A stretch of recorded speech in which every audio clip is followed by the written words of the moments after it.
Сәлеметсіздер ме? 6-шы сыныптың оқушылары. Бүгінгі сабағымыздың тақырыбы ауыл мен қала. Сабағымыздың мақсаты: ресми стильдегі мәтіндердің стильдік ерекшеліктерін анықтау. Лексикалық мағынасы жағынан заттың сипатын, көлемін, салмағын білдіретін сын есімдерді ажырату.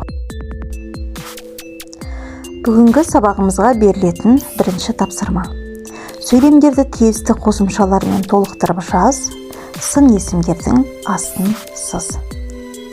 Яғни берілген көп нүктенің орнына тиісті жалғауларды жалғап, әр сөйлемнің ішінен сын есімдерді іздеп, олардың астын сызамыз.